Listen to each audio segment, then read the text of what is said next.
A paz do Senhor, amados irmãos, eu sou a missionária Bárbara, tenho 40 anos e venho aqui hoje contar o meu testemunho, algo que Deus fez na minha vida. O objetivo desse testemunho não é expor ninguém, nem falar, de uma situação, pessoal, mas trazer aquilo que Deus fez na minha vida, através desse testemunho. Bom, eu me casei muito cedo, eu me casei aos 18 anos de idade, entre os 18 e os 19. No mesmo mês que eu me casei, eu completei 19 anos. Conheci o meu esposo aos 14 anos de idade, nós tivemos ali um período de conhecimento e aos 18 nós resolvemos nos casar. Bom, quando nós nos casamos, foi uma festa muito linda, foi tudo conforme manda o figurino, na igreja, vestido de noiva, como sempre eu sonhei, porque eu sempre fui criada, na fé cristã. Na verdade, eu não era cristã, eu era católica, mas eu sempre aprendi, sobre os dogmas do casamento, sobre a importância do casamento. Então, eu cresci com essa visão de que o casamento ele é indissolúvel, o casamento ele é único e uma vez casado, casados para sempre, até que a morte os separe. Então eu fiz questão de todo o ritual do casamento, toda a família reunida, e foi muito bonito o meu casamento, foi como eu sonhei. Quando nós nos casamos, no primeiro dia de casamento, nós tínhamos construído um barracão para morar, um lugar bem arrumadinho. E no primeiro dia, na segunda-feira, as minhas coisas ainda estavam na casa da minha mãe. E o meu sogro buscou, levou na carretinha dele e trouxe um baú que eu fiz no meu enxoval. Na época, ali em 2003, 2004, nós tínhamos muito o costume de fazer coleção, aquelas coleção de papel de carta, com ursinhos, casinhas, um mais fofo, um mais bonito do que o outro.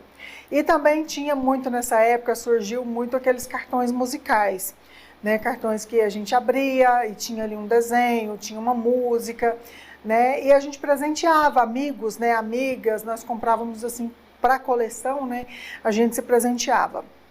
E na ocasião, quando eu estudava ainda entre os 16 e 17 anos, tinha um colega de escola que a gente vinha no mesmo percurso junto, Nós fomos criados 3 irmãos, eu e minha irmã gêmea, o meu irmão também com poucos meses de diferença, e nós vínhamos da escola todos juntos. Então vinha uma turma de alunos da escola, a gente estudava um pouquinho longe, tinha que andar a pé, Na época nossos pais não tinham muita condição de pagar ônibus, van, como os nossos filhos têm hoje. E a gente viu uma turma de alunos voltando da escola. E tinha um rapazinho nessa turma que ele invocou que queria, por tudo, namorar comigo. Só que eu já tinha um namorado na época. E então ele cismou e que queria namorar comigo.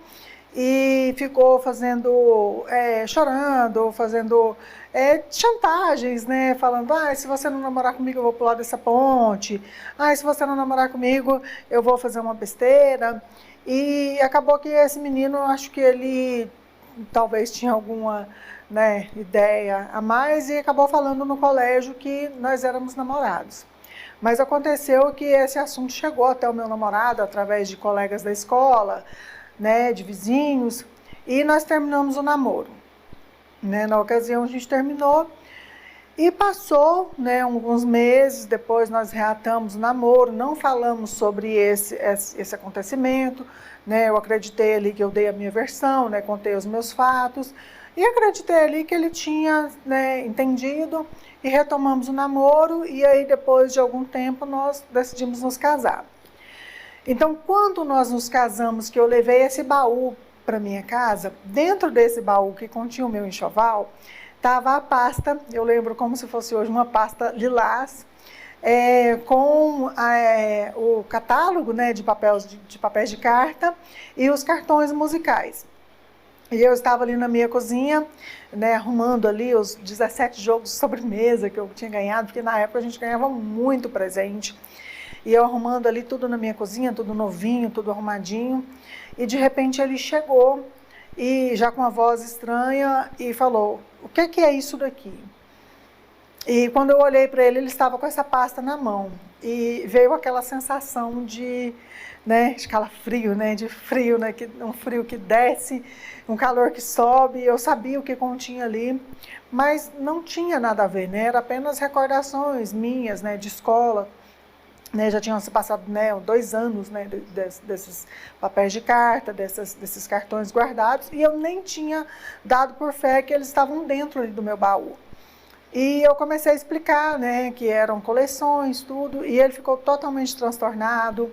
Ele não aceitava as minhas justificativas, não aceitava, o que eu falava, e acabou me fazendo pôr fogo em tudo. Coloquei fogo, em toda a pasta, em todos os cartões, e por final ele me pediu para pedir perdão para ele de joelhos.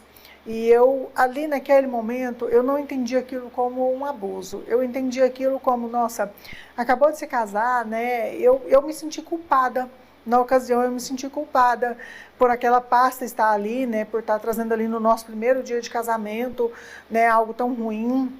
E eu fiz o que ele me pedia, que foi se ajoelhar, pedir perdão, Eu fiz tudo isso que ele me pediu, e no final, quando eu me levantei, ele falou para mim: liga para sua mãe e se despede dela, porque por causa disso eu vou te matar essa noite.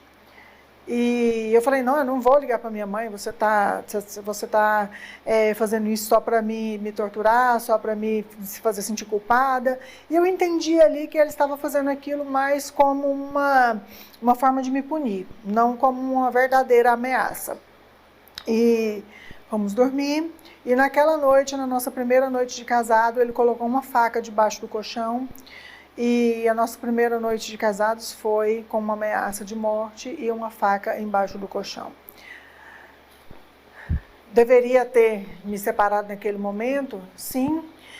Mas naquela ocasião, com 18 anos, eu não tinha a experiência de vida que eu tenho hoje. Eu tive aquilo como uma primeira briga de casal. Foi algo que realmente me chocou, sim, mas não me fez com que eu terminasse o casamento ali, porque no momento eu puxei aquela culpa para mim e não para ele. Eu entendi os motivos dele de estar chateado, obviamente, acabou de se casar e encontra ali um cartão de uma pessoa que diz ter me namorado na escola, e assim seguimos a vida. Quando a gente namorava, ele bebia muito, eu já sabia, mas nós estávamos ali na casa dos familiares, o meu namoro, ele foi um namoro que a princípio foi escondido dos meus pais, dos 14 até os 16, nós namorávamos escondidos. Eu ia para a igreja, na época eu frequentava a igreja católica, e ali a gente se encontrava na igreja. Só depois, aos 16 anos, que nós assumimos o namoro para os meus pais, e aos 18 pensamos em nos casar. E então, ele frequentava a minha casa, e o meu pai, ele sempre foi assim, de uma criação muito rígida. Ele não deixava que a gente saísse, então a gente não saía para namorar, a gente não ia num shopping, a gente não ia numa lanchonete, eu só saía para ir para a igreja e voltar para casa. E quando ele ia me visitar, ele me visitava dentro da minha casa, com os meus pais em casa, e assim também com a minha irmã gêmea, com o namorado dela, e nós fomos criadas assim, nesse contexto de um cuidado, paterno ali, de não sair, de não se expor, no mundo, nas festas. Então a gente não saía. Então o meu namorado, ele via. No dia de sábado mesmo, ele ficava comigo até umas 11 horas da noite, e saía e ia para outras festas com os amigos, porque eu não podia acompanhar. E eu aceitava porque, bom, enfim, eu não podia, meu pai não dava permissão. E eu ainda menor de idade não podia ir a essas festas. Ele era um pouco mais velho, quando nós nos conhecemos eu tinha 14 e ele 19. Nós temos uma diferença de uns 6 anos de idade, da diferença. Então, eu sempre fui criada nesse ambiente mais fechado, mais restrito, não tinha noção da vida. Então, quando ele frequentava a minha casa, o marido da minha irmã mais velha, ou o namorado da minha irmã gêmea, então eles bebiam muito. Foi até uma época que eu comecei a beber também, mas eu nunca gostei e logo parei. Então ele bebia, ficava bêbado e me chamava para um canto e começava a me questionar se eu já o havia traído, se eu tinha a intenção de trair, se eu já tinha feito alguma coisa que ele não gostava, se eu tinha feito alguma coisa que pudesse, né, prejudicar o nosso namoro. E ele ficava ali questionando, chorava, né, e eu via ali que era por causa da bebida, né, e trazia muitas questões assim sombrias, né, mas eu não tinha isso como sinal. Durante o namoro, quando ele bebia, ele ia embora para casa dele e eu não via como que ficava depois. Só encontrava ele depois já curado da ressaca e tudo bem. Mas quando a gente se casou, quando ele bebia, porque bebia todo final de semana, ele voltava para casa comigo. E quando ele voltava para casa comigo, logo nas primeiras semanas de casados, ele estava muito bêbado e começava a me falar sobre, eu me perguntar, você já me traiu? E eu respondia, não, nunca te traí. E ele fazia a pergunta novamente, você já me traiu? E eu novamente respondia, não, eu nunca te traí. E essa pergunta ela era me feita 50, 100 vezes, até que eu entrava em um estado de desespero e eu começava a chorar e eu falava, pelo amor de Deus, para com isso, eu estou te falando que eu nunca te traí. E ele mudava a pergunta então e começava, mas você pensa em me trair? Mas você vai me trair? E ele era desesperador. Então ele, depois de tanta tortura, né, que eu chamo isso hoje, que eu vejo que eram torturas psicológicas, mas eu via que era o estado bêbado dele, né, ele não estava sóbrio, né. Então, no outro dia eu conversava com ele, falava, olha, você fez isso, me fez chorar, eu fiquei muito triste. E aí ele sempre me prometia, não, eu vou parar de beber, eu não vou fazer mais isso, me perdoa, eu estava bêbado. E assim até no próximo final de semana. E eu vivi essa tortura por muitos anos. Quando eu completei 1 ano de casada, eu já via que não estava muito bom, porque no meu primeiro mês de casada eu tinha saído do trabalho, né? E pensei, bom, agora eu sou uma mulher casada, não preciso trabalhar. Mas aí ele me propôs, falou, olha, trabalha para a gente conseguir as coisas, né, para a gente ter uma vida melhor. E eu fui procurar emprego e comecei a trabalhar 1 mês e meio, mais ou menos, depois de casada. E quando eu comecei nesse trabalho, era um trabalho um pouco longe, era lá na Vila Mutirão, no setor Bueno. E eu lembro que eu pegava o ônibus que chamava 010. Então, ele saía para o trabalho dele, eu saía para o meu trabalho. Na época a gente não dirigia, eu não tinha carteira de habilitação, ele também não, a gente andava de ônibus. E eu ia para o trabalho e ele me pediu o seguinte, olha, quando você chegar lá no seu trabalho, você me liga do telefone fixo do trabalho para o meu celular, para mim ter certeza que você chegou no seu trabalho. E eu tinha isso como um cuidado, um zelo. Olha que lindo, ele cuida de mim, né? Você está preocupado se eu cheguei bem no trabalho. Então essa foi uma das primeiras regras que foi implementada ali no meu casamento. Então quando eu chegava no trabalho, eu ligava para ele no celular fixo dele, no celular, né? Para ele ver o número fixo da empresa e ter certeza que eu cheguei no trabalho. Quando eu saía para o almoço, a gente não almoçava lá na empresa, da mesma forma, eu ligava para ele saber que eu estava saindo e depois eu ligava para ele saber que eu já havia retornado. E eu tinha um horário para retornar, porque ele também ligava nesse telefone fixo e eu tinha que atender, eu deveria atender para ele ter certeza de que realmente eu voltei ao trabalho. E até nesse momento, para mim, tudo era cuidado. Então, para ir embora, da mesma forma, eu ligava do telefone fixo para o telefone dele, só dava um toque para ele ver, e ali sinalizava que eu estava saindo do trabalho. Então, ele já tinha cronometrado, né?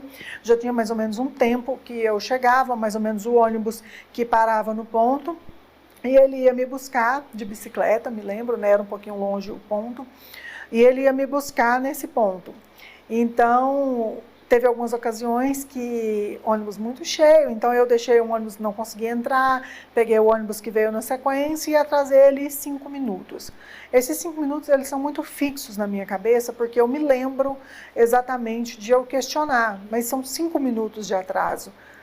E ele brigava quando tinha 5, 6, 10 minutos de atraso. Ele brigava, nós voltávamos para casa discutindo, ele me pedindo mil explicações de por que eu atrasei, de por que eu não peguei o ônibus no horário. E eu falava, olha, eu cheguei, estava muito cheio, esperei o próximo ônibus passar. E ele falava, não, mas você foi enrolando, você me deu um toque e não saiu, você foi conversando e perdeu o ônibus. E eu tentava ali muito justificar. Então, eu não percebia de início, mas tudo que eu usava, que eu falava, que eu tentava provar, não era justificativa, ele não aceitava. Então, nós brigávamos muito, foi um casamento de início muito conturbado. Nesse primeiro ano, né, já tinha essa primeira regra de ligar e avisar os horários, né? Depois começou uma segunda regra, que foi sobre as compras, né? Eu me lembro que um dia eu cheguei em casa com um batom, que eu havia comprado de uma amiga, e quando eu cheguei, ele viu esse batom, porque ele sempre mexia na minha bolsa. E aí, o que significa isso? E eu comprei esse batom. E ele, mas você não me avisou que ia comprar um batom. Eu falei, mas precisa? E ele falava, sim, você precisa me informar tudo que você vai comprar. Eu preciso saber, porque como que eu vou saber se você não ganhou de alguém? Então, ali eu tinha que provar que eu estava comprando alguma coisa, precisava da aprovação dele para comprar, e também mostrar que foi que comprei tudo, de quem comprei, para que ele tivesse certeza que eu não tinha ganhado de alguém esse item. Me lembro de uma vez também que eu cheguei com uma blusa e eu tive que devolver, inclusive essa blusa, para minha colega, porque eu não havia comunicado a ele a compra desse item. Então ali iniciou uma outra regra, que seria compra somente com a minha permissão, e isso com o dinheiro que eu trabalhava e ganhava. Mas por mim tudo bem, ele era o gestor financeiro da casa, né? Ele que pagava, né, todas as contas, né? Ou seja, eu pegava a minha parte, passava para ele e ele fazia todos os pagamentos. Então eu tinha aquilo como, bom, ele cuida das finanças, então ele sabe como que nós estamos gastando, então tudo bem. E se seguiu. Dentro desse primeiro ano ainda também já surgiu uma terceira regra, que era referente a roupas.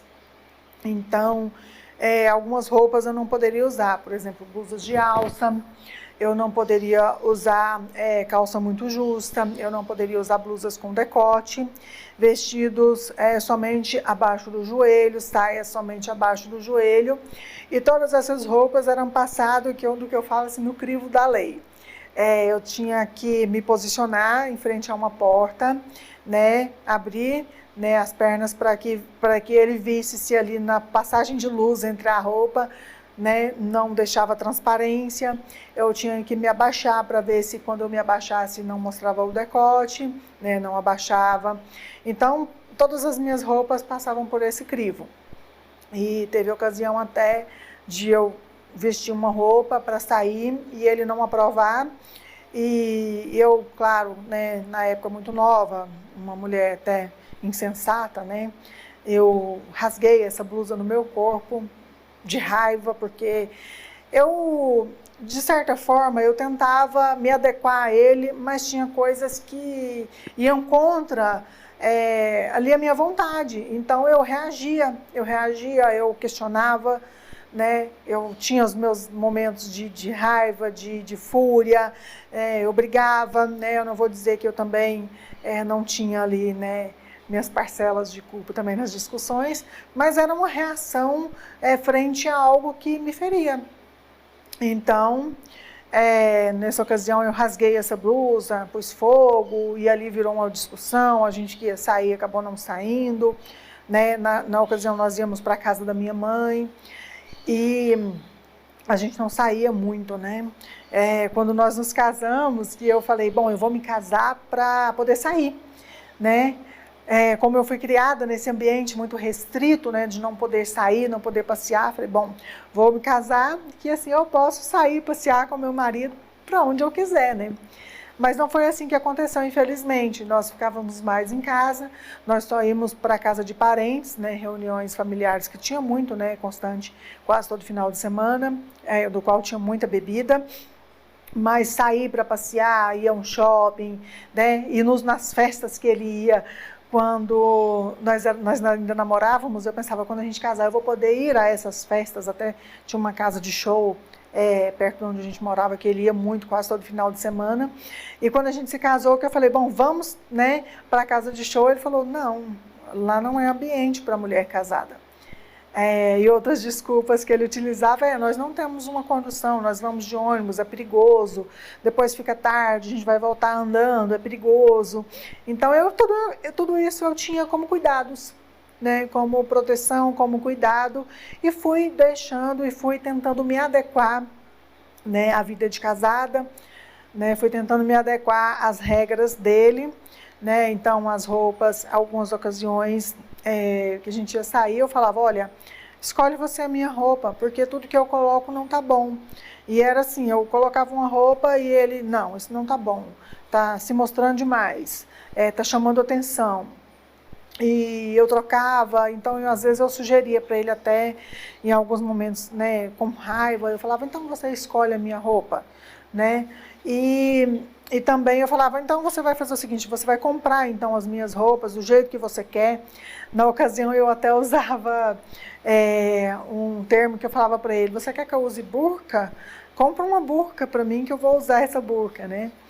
Então, dentro desse meu primeiro ano de casamento, eu já sentia ali algo ruim, já minha experiência com o casamento não era boa, né? E eu me lembro de um dia que eu saí para fora da minha casa, eu olhei para o céu, eu respirei fundo, eu olhei para Deus e falei, Deus, eu queria tanto me separar. Mas naquele momento me veio, né, todas aquelas crenças, né, que eu tinha, que eu cresci com elas, de o casamento ser indissolúvel, de o casamento ser único. Então eu falei, naquele momento eu tomei uma decisão. Eu falei, eu vou suportar, vai melhorar, vai dar tudo certo.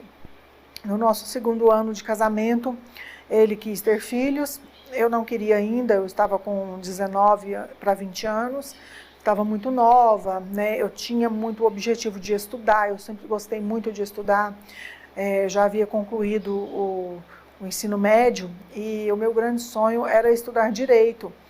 E eu queria muito poder estudar, mas como nesse primeiro ano nós estávamos nos recapitalizando, porque casamento gasta muito, né? Nós construímos, nós compramos móveis, nós fizemos festa. Então, o meu objetivo para esses próximos anos de casamento seria estudar. Mas ele quis ter filhos e, na ocasião, eu falei para ele, olha, eu não quero ter filho agora. Eu lembro que virou alguns meses de discussão, né? Discussão, digo assim, em questão sobre isso. E até que um dia ele me falou, olha, se você não me der um filho, eu vou ter que arrumar fora. E eu pensei nisso, na hora me veio uma raiva, né? Mas eu pensei, olha, ele está certo, eu estou errada, ele se casou e é o direito dele constituir uma família, então vamos ter o filho. E eu me lembro que foi em janeiro, eu parei com os meus remédios, né? Nós tentamos, e logo no próximo mês eu já estava grávida. E para mim foi uma surpresa, não esperava tão rápido, foi um misto de alegria com medo, né? Muito jovem, ser mãe. Mas no quarto mês de gestação, eu fui fazer uma ultrassom, até já na intenção de ver, né, o sexo do bebê. Eu fui sozinha, né? Eu andava muito sozinha na época, porque eu andava de ônibus, ele trabalhava, e eu fazia tudo pelo SUS, então consegui essa ultrassom. Eu fui fazer, e quando eu fui fazer o ultrassom, o médico não viu batimentos cardíacos, e infelizmente ali eu estava sozinha e recebi o diagnóstico de que não teve formação do bebê. E eu voltei desesperada, eu não tinha caminho para ir embora para casa, fui embora para casa muito arrasada. E quando ele chegou, já super na expectativa de saber qual era o sexo do bebê, eu dei essa má notícia, nós choramos muito, eu fiquei quase um mês, né, aguardando o meu próprio organismo expelir, e né, passei por uma internação que foi muito traumática, eu quase morri, fiquei 5 dias passando muito mal, quase morri com 21 anos de idade, né? E eu sei que Deus tinha um propósito na minha vida, porque Deus me tirou, né? Eu consegui passar por essa situação, consegui me recuperar. Passei por um período de depressão, né? Porque quando a gente começa a gerar uma vida, né? Uma mãe, quando ela já descobre que está gerando uma vida, ali o filho já é um fato, né? Na vida da mãe. E então eu tive essa perca, nós tivemos essa perca, nós sofremos muito, sofremos junto na ocasião. E depois de alguns meses, né? Eu tive depressão, então o filho que eu não queria tanto de início passou a ser o meu grande objetivo de vida. E eu comecei a orar a Deus, na época eu ainda frequentava a igreja católica, e eu falei para o Senhor, eu falei, Deus, se o Senhor me der um filho homem, eu vou apresentar ele ao Senhor, e ele vai ser um servo do Senhor. E passado ali alguns meses, eu fiquei grávida novamente, e né, nós tivemos nosso filho lindo, né, que hoje já está completando 18 anos, um rapaz maravilhoso, uma bênção de Deus na minha vida. E então se seguiu a vida. Quando eu estava para ter o nosso filho, eu me mudei para a casa dos meus pais, para ficar mais próximo da minha mãe, para me ajudar com os cuidados do bebê. Fiquei morando ali 3 anos, né, em um barracão que ela tinha ao lado da casa dela. E nesse momento eu decidi que nós precisamos de uma casa. Foi quando eu fiquei desempregada, eu saí do trabalho para cuidar do bebê, né? Ele também acabou sendo demitido e nós passamos por algumas dificuldades financeiras, mas foi no meio da dificuldade em que eu me levantei e falei, nós vamos comprar uma casa. Ele até riu, né? Eu falei, mas nós vamos fazer de tudo por isso. Então a gente eu voltei a trabalhar, né, o meu filho estava com 9 meses de idade, eu voltei a trabalhar, ele também conseguiu um emprego, e assim nós trabalhamos juntos, e quando o nosso filho tinha 3 anos de idade, nós compramos a nossa tão sonhada casa. Quando eu me mudei para essa casa, quando a gente se mudou, eu já pensei o seguinte, 25 anos para pagar essa casa. E naquele momento me veio uma sensação, eu falei, nossa, 25 anos e eu vou ter que permanecer casada com ele por muitos anos ainda. Porque nesse momento eu já estava vivendo muito, já estava muito ruim, né, o casamento.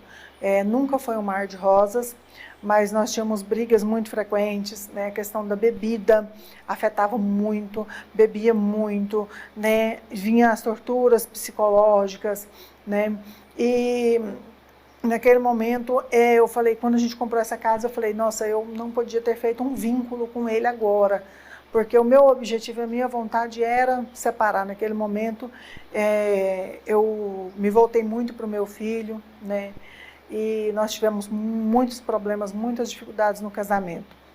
Mas, quando eu me mudei para essa casa, eu comecei a frequentar, a convite de uma amiga, eu comecei a frequentar a igreja evangélica. E logo da primeira vez que eu entrei na igreja, eu não havia frequentado a igreja evangélica até então, eu fui a convite dela, e quando eu cheguei nessa igreja, a pastora estava louvando um hino tão lindo, e eu comecei a chorar, aquele hino me tocou tão fundo no coração, e eu comecei a frequentar aquela igreja. Eu ia 2 vezes por semana, e quando eu comecei a frequentar essa igreja, ele começou a ficar um pouco mais agressivo. Ele não gostou que eu frequentasse, e eu acho que ele até o próprio mal, né, já tomava conta ali, então ele começou a me dar puxões de braço, começou a ter brigas ainda mais frequentes, teve momentos que ele arremessou objetos contra mim, e eu sempre perseverando ali, e a igreja era o meu refúgio. Quando eu estava na igreja, eu chegava ali e eu sempre aos prantos, né? Eu acho que eu passei meses frequentando a igreja, que eu chegava lá e eu só chorava. Mas os louvores me tocavam, né? Eu comecei a conhecer a palavra de fato, porque até então eu não tinha muito contato com a palavra, né? Comecei a ouvir as ministrações, os louvores, e isso foi me transformando, foi me limpando, foi me lavando, e eu só chorava em cada culto. E com alguns meses que eu já estava frequentando a igreja evangélica, Sempre que eu passava, que eu saía da minha casa, que eu ia para a igreja, tinha um bar, era quase nosso vizinho esse bar. E geralmente ele estava, né, nesse bar bebendo aos finais de semana, e quando eu passava, ele já gritava lá do bar: lá vai a crentinha, olha a crentinha, Pai do Senhor, irmã, né? Como se eu não fosse ele a esposa dele, né? Mas ficava fazendo chacota comigo. E eu chegava na igreja, me ajoelhava e orava ao Senhor, eu falava: Senhor, né, resgata, salva, cura, né? E não durou muitos meses. Ele teve um dia que eu estava na igreja, um dia de domingo, ele pegou a moto, nós já tínhamos uma moto nessa época, ele pegou a moto embriagado, totalmente bêbado, depois de um final de semana todo bebendo, foi até a igreja me buscar. E ele chegou lá fora, pediu para me chamar, estava no meio do culto, e ele falou: senta na moto e vamos embora, que você não vai ficar nesse culto. E eu falei: eu não vou. E ali eu tomei uma decisão, falei: eu não vou com você. E ele saiu, né? Graças a Deus eu tive essa atitude, porque talvez ali poderia ter acontecido algo pior. E ali, naquele momento, eu fiquei no culto, fui embora para casa. Quando eu cheguei, teve briga, obviamente, teve torturas psicológicas, mas eu não desisti, eu continuei frequentando a igreja. E com alguns meses depois, ele começou a ir também comigo. E ele começou a ir e acabou também gostando de frequentar a igreja. E isso foi em 2012, né, quando eu comecei a frequentar a igreja. E em 2013 ele também foi para a igreja, se converteu, nós batizamos e ele largou a bebida. Deus curou, libertou ele totalmente da bebida, de uma forma que ele não aguentava sentir o cheiro. Foi uma libertação completa que Deus fez na vida dele, através ali de frequentar a igreja, de ouvir os louvores, a palavra, né, através da oração.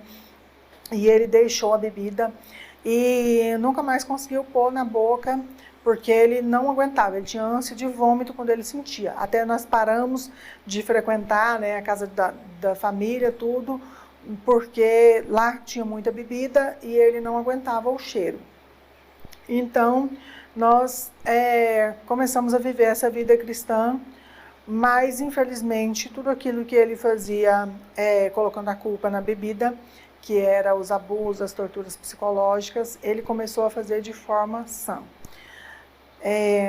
Eu sempre fui muito firmada nas coisas de Deus, né? Eu sempre me atirei muito, né? Desde quando eu era da religião católica, né?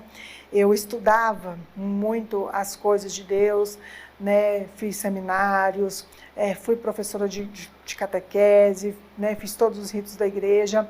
Então eu sempre me joguei muito nas coisas de Deus. Me lembro quando eu tinha 16 anos, o meu chamado, né? Eu senti o meu chamado pela primeira vez aos 16 anos. Eu estava andando na rua e de repente algo falou comigo: você tem que fazer algo para a obra, para a casa de Deus. Foi quando eu me inscrevi para ser professora de catequese, foi quando eu comecei a participar dos seminários da igreja. E ali, aos 16 anos, eu vi que Deus tinha um chamado na minha vida. Então, assim que eu me converti para a religião, né, na igreja evangélica, eu quis aprender mais, né, sobre a Bíblia, mais sobre a palavra. E a igreja fornecia um curso de teologia, que era de 3 anos, né, uma aula por semana. Eu já havia, meu filho já tinha por volta dos 4, 5 anos de idade, e eu comecei a fazer esse curso. Na ocasião, ele trabalhava à noite, e ele não podia fazer esse curso comigo, porque as aulas eram sempre à noite. E eu acabei, né, sempre no meu ímpeto, né, de buscar, de conhecer, acabei não esperando por ele para que a gente pudesse fazer esse curso juntos. Né? Tomei ali a minha decisão, eu sempre fui muito para frente em questão de estudo, em questão de aprender. E ele trabalhava à noite, eu pegava o meu filho de 4, 5 anos de idade, ia para a igreja, voltava à noite, né, até assim com medo, mas eu ia fazer as aulas. E com 3 anos e meio de curso, eu me formei em teologia. E quando eu me formei em teologia, na igreja que eu frequentava, eu já era secretária da escola dominical, né? Já tinha ali os meus trabalhos, eu já trabalhava, né? Já fazia algumas coisas na igreja. E então eu fui apresentada a auxiliar. Eu comecei a ser uma obreira da igreja. Quando eu fui apresentada a auxiliar e que eu, né, formei ali em teologia, ele se afastou da igreja. Ele se afastou da igreja porque ele não aceitou que eu tivesse um cargo na igreja e ele não. Só que eu tentava explicar, olha, eu estudei, eu me dediquei, né? Eu passei todos os domingos vindo à escola dominical, fazendo os trabalhos sem falta, me dedicando. Mas ali ele acabou se afastando da igreja. Quando eu concluí o meu curso, eu estava grávida de 8 meses do meu filho mais novo e acabei, né, tendo que frequentar a igreja sozinha, né, só eu e os meus 2 filhos, porque ele se afastou. Voltando um pouquinho no tempo, no ano de 2014, no início do ano, nós havíamos passado uma crise muito grande no nosso casamento. E eu havia falado para ele das minhas intenções de realmente me divorciar, de separar. Eu já havia deixado claro que para mim eu não conseguia mais viver aquele casamento, porque outras regras já haviam sido, né, adicionadas, né, às minhas regras de casamento. Então eu trabalhava, já havia começado a trabalhar em uma grande empresa e era muito restrito para mim, questão de horários, né? Ele me policiava muito nos eventos da empresa. Então a empresa que eu trabalhava é uma empresa muito grande, né? Um distribuidor atacadista muito grande no Centro-Oeste, e tinha muitos eventos nessa empresa. Então, sempre que tinha as reuniões de 6 em 6 meses, era feita reuniões com a equipe e eu precisava participar.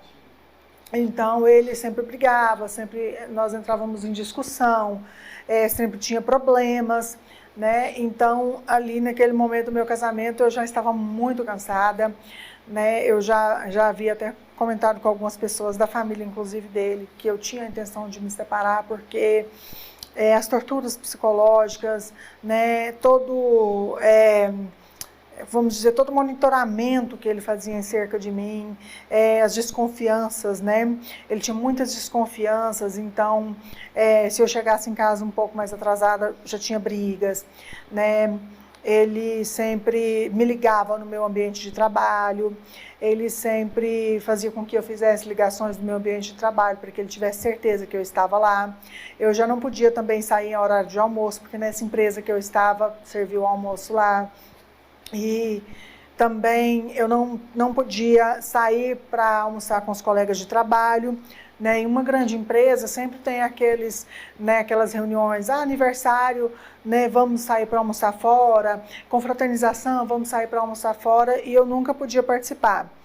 Em 2011 eu acabei tendo que participar de um desses eventos, de um desses almoços, e eu acabei saindo sem falar para ele, porque foi de repente, né, o pessoal começou a me puxar, vamos, porque você nunca foi.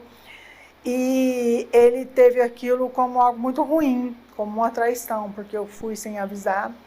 Eu desliguei o celular porque eu pensei, ele vai me ligar no fixo, porque eu sempre deveria estar na minha mesa em determinado horário para ele me ligar e ter certeza de que eu estava lá.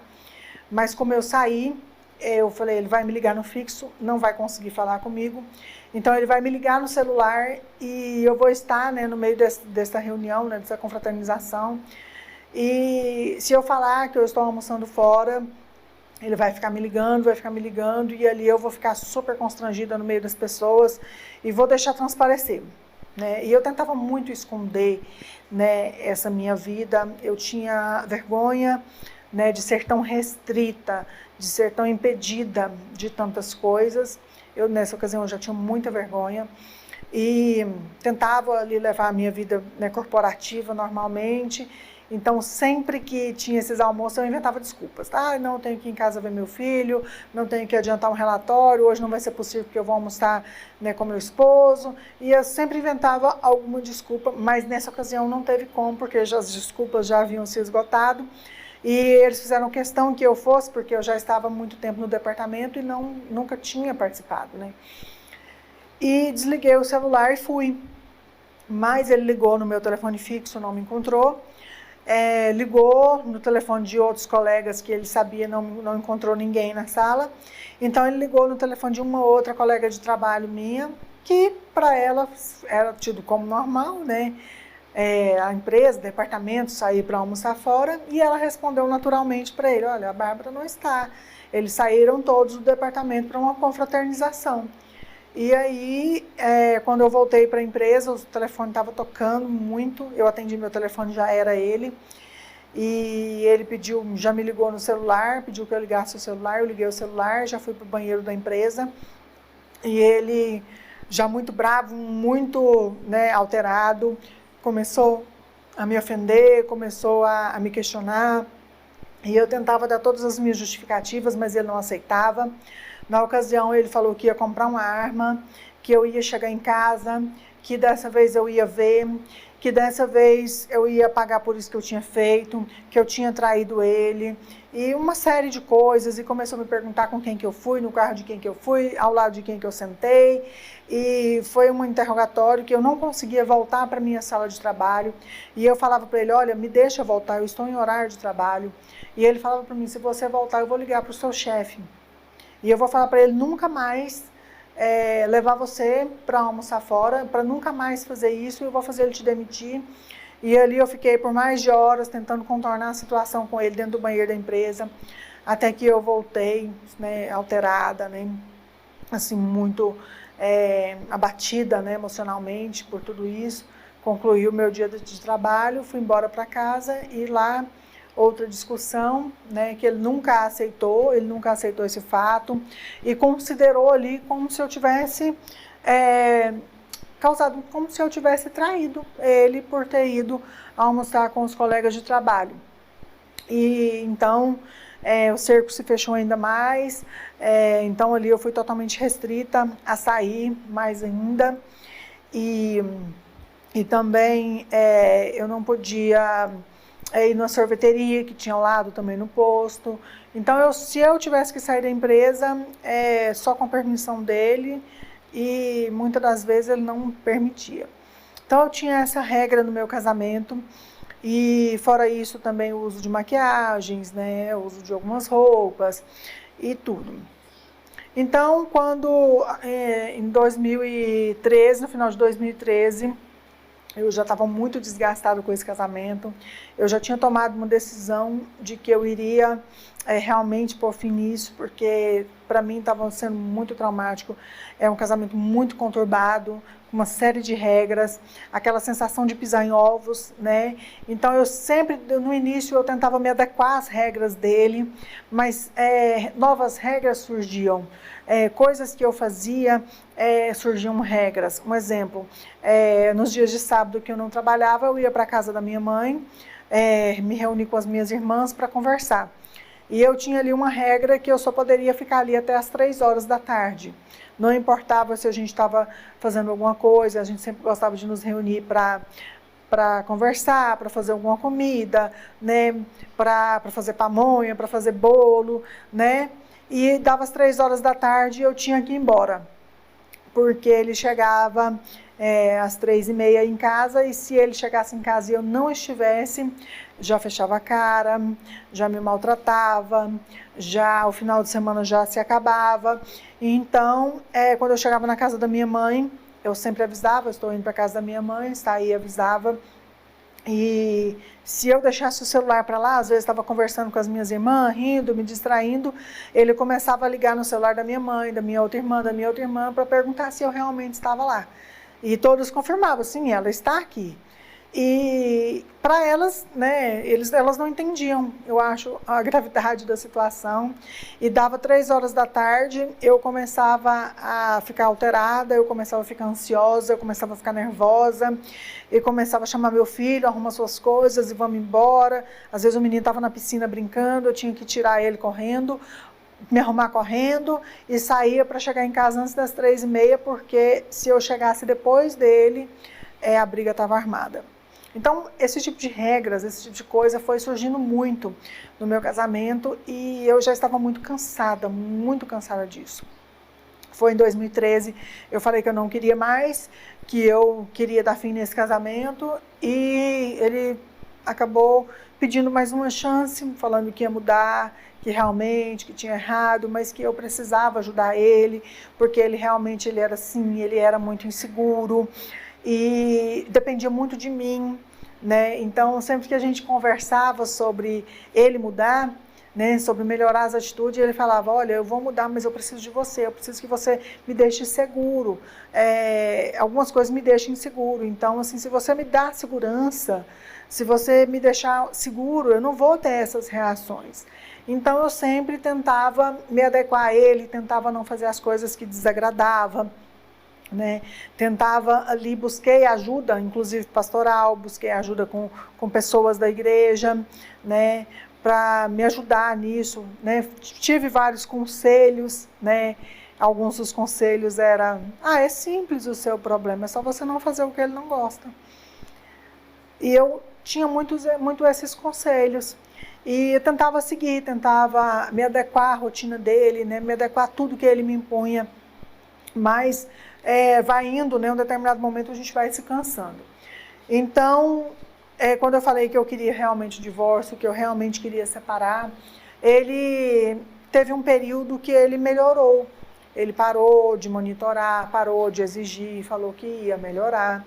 E nesse período ele falou, olha, vamos melhorar nossa vida, nós temos um filho, nós temos uma casa, nós já temos um carro, né? Nós temos uma vida boa, estável, vamos manter e vamos fazer o seguinte, vamos ter mais um filho.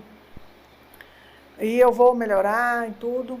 Então, eu sempre quis o meu casamento, eu sempre quis manter, né? Eu sempre tive isso em mim, de que o casamento é muito importante, né? Era cômodo para mim, a família, o casamento, tudo.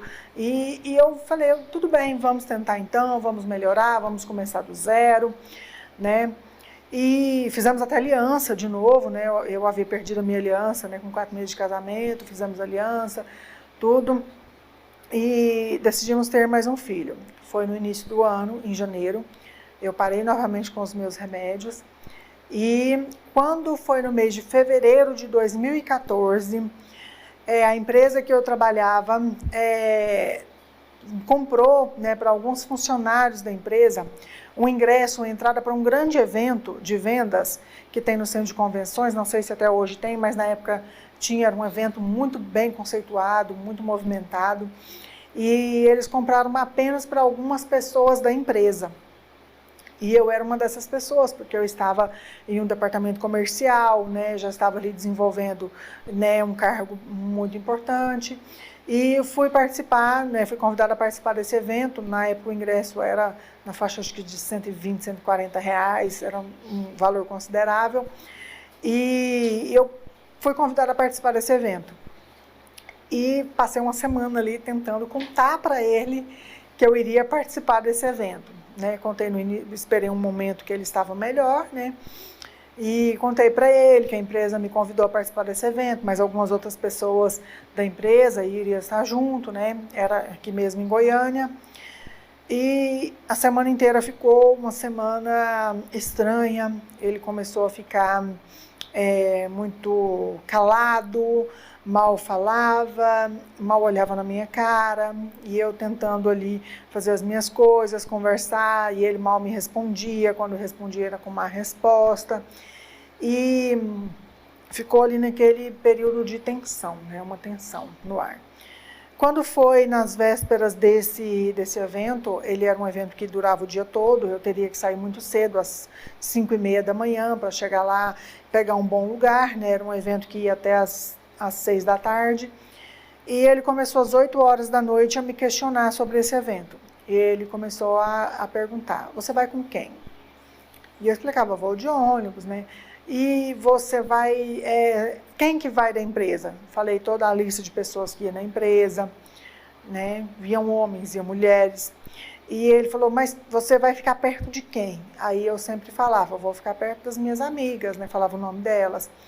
E ele falava para mim, então quando você chegar lá, que vocês já estiverem sentadas no local do evento, eu quero que você me mande uma foto para me ver que você tem só mulheres ao lado. E eu, tudo bem, eu vou fazer da forma que você pediu. E ele começou às 8 horas da noite e começou a falar, mas e na hora do almoço, você vai almoçar com quem? E eu falava, eu vou almoçar só com as minhas amigas. Vai sentar homem na mesa? E eu falava, não, não vai sentar homem na mesa, eu vou chamar só as minhas amigas, cada um vai para um lugar, são muitas pessoas da empresa.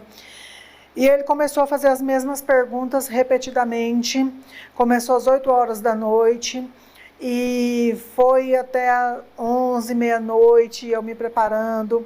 E ele me pediu para separar a roupa que eu ia vestir no outro dia cedo, mostrei para ele a roupa, ele aprovou a roupa que eu ia vestir. E continuou, a todo momento ele vinha fazer uma nova pergunta. Tá, mas é sobre o que esse evento? Você vai ficar até que horas? Né? E tá, me repete tudo que eu te falei, para você ir nesse evento, me repete tudo que eu te falei. E aí eu repeti, olha, eu vou sentar com as minhas amigas, eu vou tirar uma foto, eu vou te mandar, na hora do almoço eu vou sentar só com as minhas colegas, não vai ter homem na mesa. E eu repeti tudo aquilo que ele tinha me colocado como regras para participar daquele evento. E começava e eu tive que repetir várias vezes, deitei para dormir e ele não deixava, a gente deitou para dormir e ele virava de um lado, virava para o outro e começava a me pedir de novo para repetir tudo que eu tinha que fazer. E eu já estava cansada emocionalmente, com sono, e ele repetia as mesmas coisas e eu, em dado momento, eu me estressava, né? Eu gritava, eu falava para ele, para com isso, pelo amor de Deus, me deixa dormir, me deixa descansar, amanhã cedo eu tenho que sair, você tem que trabalhar.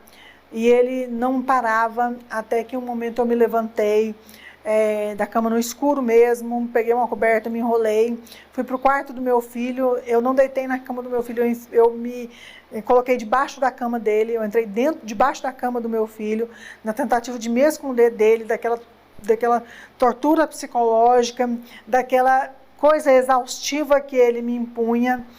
E eu só ouvi quando a porta se abriu, a porta do quarto, e eu escutei os passos dele no corredor.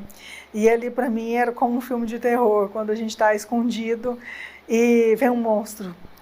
E ele foi chegando perto, acendeu a luz do quarto, eu vi quando ele acendeu a luz, e eu me encolhi debaixo da cama, tampei a minha cabeça para ele não me encontrar.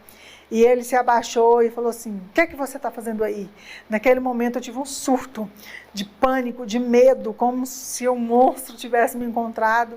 E eu comecei a gritar e a chorar desesperadamente, tive uma crise de pânico terrível, né? Já ali 1h30 da manhã, quase 2 horas. E ele, o que foi? O que aconteceu? Você vai acordar nosso filho, você vai acordar os vizinhos, né? Não precisa disso tudo, que escândalo. Aí ele mesmo foi na cozinha, fez um chazinho de camomila para mim, me deu o chazinho, eu deitei e dormi, mais ou menos. E acordei no outro dia, me arrumei e fui para o evento. Mas eu fui para esse evento assim, totalmente desgastada, muito abatida, com muito sono, muito cansaço. E depois que a gente tem uma crise de pânico, o nosso corpo fica meio que mole, a gente fica assim, sem reação, a gente fica parecendo uma borracha, né? Assim, os nervos não estão muito bons. E eu fui para esse evento que eu estava só de corpo presente, cheguei lá no horário combinado, né? Fiz tudo que eu havia combinado com ele, mandei as fotos, tudo. Mas aconteceu que na hora do almoço eu já estava muito cansada e eu fiquei com pânico de ir almoçar e ele ficar me ligando. E então eu decidi naquele momento que eu fui embora do evento. Nem avisei para ninguém, né? Peguei um ônibus e fui embora para casa. Quando eu estava a caminho de casa, eu comecei a sentir um pouco mal, eu comecei a sentir enjoos.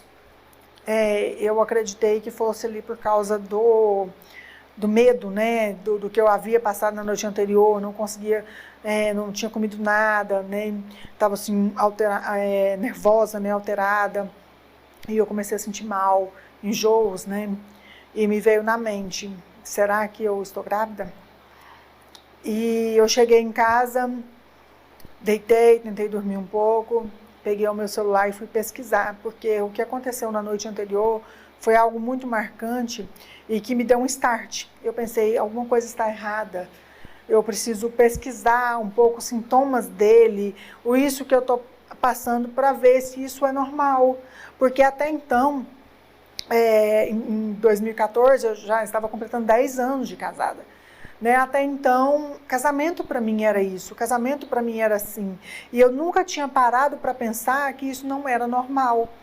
Então eu comecei a pesquisar pelo meu celular, comecei a pesquisar, ia jogar ali na pesquisa alguns das coisas que ele fazia comigo. E ali eu descobri naquele momento o ciclo da violência. Eu descobri naquele momento que eu vivia aí um relacionamento abusivo. E eu comecei a pesquisar e aquilo me veio um desespero, um choro, um pânico. E eu fui pesquisando e fui vendo, né, casos. E aí eu descobri por que ele tinha alguns períodos de muito bom. Porque nos períodos que ele estava muito bom, era um excelente marido, um excelente pai, me ajudava, me elogiava. Ele entrava em um período chamado período da lua de mel, onde é só amor. Mas o ciclo da violência, ele é um ciclo que ele tem o período de tensão, explosão e lua de mel. Ele é um ciclo constante. Então ali, quando eu vi aquele ciclo, eu consegui me ver naquela situação. E eu entendi porque em determinadas situações ele era tão bom. E em uma outra semana ele estava calado, mal me respondia. E de repente ele explodia, né? Talvez por pegar o meu celular e ver ali uma mensagem de bom dia de alguém, talvez não tinha nem nada de errado. Às vezes ele pegava e via ali, ia pesquisar as ligações para ver se eu fiz ligação para alguém ou se alguém me fez ligação, e tinha ali uma ligação de 3, 5 segundos, e ele me perguntava que ligação é essa. Às vezes foi a operadora que ligou e eu nem lembrava. Então assim, ele sempre caçava, procurava alguma coisa para brigar, para explodir. E nesse momento que ele explodia, ele me xingava, ele me ofendia. Ele me acusava de estar traindo, me acusava de ser uma péssima esposa, de ser uma péssima mãe, me perguntava, começava as torturas psicológicas de novo, se eu estava traindo, se eu não estava traindo, e ali eu sempre ia dormir chorando. E eu comecei a ver isso no ciclo da violência.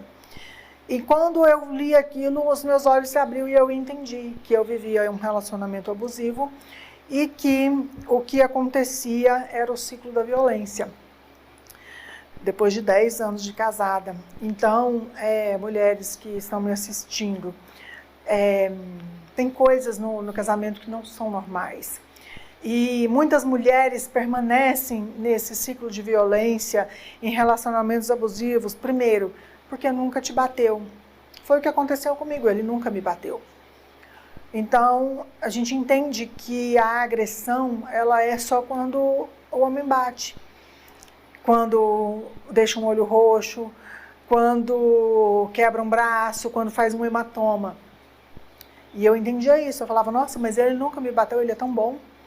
Né? E às vezes, o que me confundia muito na fase da lua de mel era que o período de tensão e explosão me deixava confusa, e eu às vezes pensava, será que eu não estou exagerando? Será que eu não estou sendo ingrata?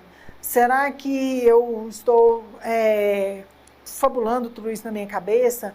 Porque eu também tinha as minhas reações, né? Eu também era uma mulher explosiva, né? Quando ele vinha com os questionamentos, com as perguntas, logo que ele me fazia uma pergunta, eu já respondia de forma agressiva.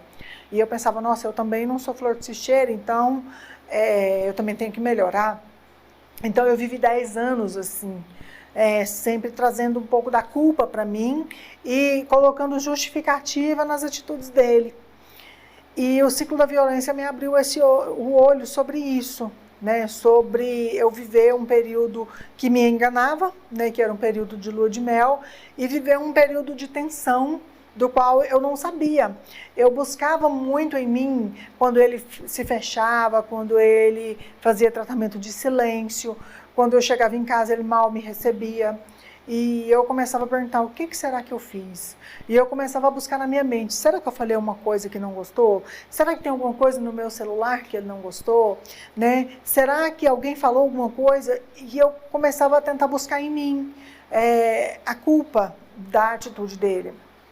E eu já tinha um cargo, né, de supervisora na época, eu tinha contato com muitas pessoas, né, com vendedores, com gerentes de venda, com né, representantes de empresa. Eu tinha uma equipe, né, de assistentes, então os meus assistentes também tinham, né, contato comigo. Essa empresa não tinha celular corporativo, então era tudo meu celular pessoal.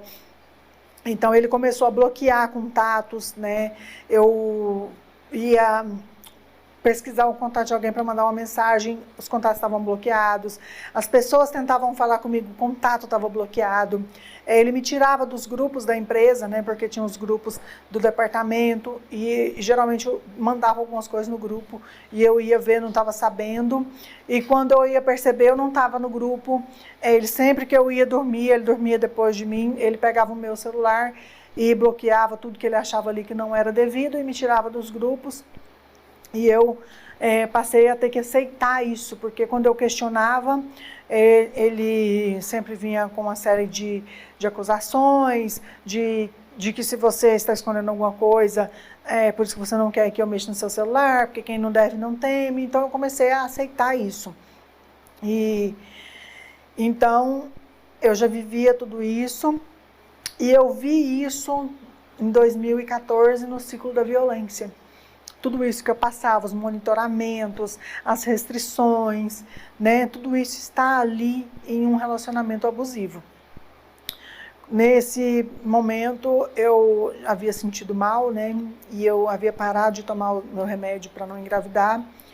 E eu tomei uma decisão naquele momento. Eu falei, Deus, eu preciso me separar. Realmente agora eu preciso me separar desse homem, porque eu vi que eu vivo um relacionamento abusivo. E eu me ajoelhei na beirada da minha cama e orei. Falei, Senhor, eu quero te pedir uma coisa, que eu não esteja grávida. Porque se eu estiver grávida, eu não vou conseguir me separar. Mas me livra disso, porque eu preciso romper isso, eu preciso sair disso, desse relacionamento abusivo, tóxico, que já estava me fazendo tanto mal. E eu chorei naquele momento, foi um choro desesperado, e eu pedi para Deus ajuda. Mas 2 semanas depois, eu fiz um teste de gravidez, e eu estava grávida, né, do meu filho mais novo. E no período da gravidez, ainda teve esses conflitos, né, essas perseguições, questão de horário, questão de celular, questão de mensagens, né, e eu tentando me adaptar, mas foi um período que ele ficou melhor, né, no período da minha gravidez. E aí nesse período era o período que eu também estava estudando, né, no curso de teologia. E aí a gente volta para aquele momento em que eu me formei. Quando eu me formei eu estava grávida de 8 meses. Quando eu fui apresentada auxiliar da igreja, eu estava grávida de 9, já quase tendo meu filho. E comecei a trabalhar como auxiliar da igreja com um filho bebê e um outro de 7 anos de idade. E nesse momento, quando eu fui apresentado auxiliar, ele se afastou da igreja e eu comecei a frequentar a igreja, somente eu e meus filhos. Ele se desviou, porque também, como eu era auxiliar, às vezes a gente precisava ficar na portaria para receber, e ele não aceitava que eu saísse do lado dele do banco da igreja, mas também não falava, simplesmente afastou, mas não falava por quê. Eu vim descobrir que o motivo era esse tempos depois. Então, nesse período que eu estava trabalhando na igreja, frequentando com os meus filhos, eu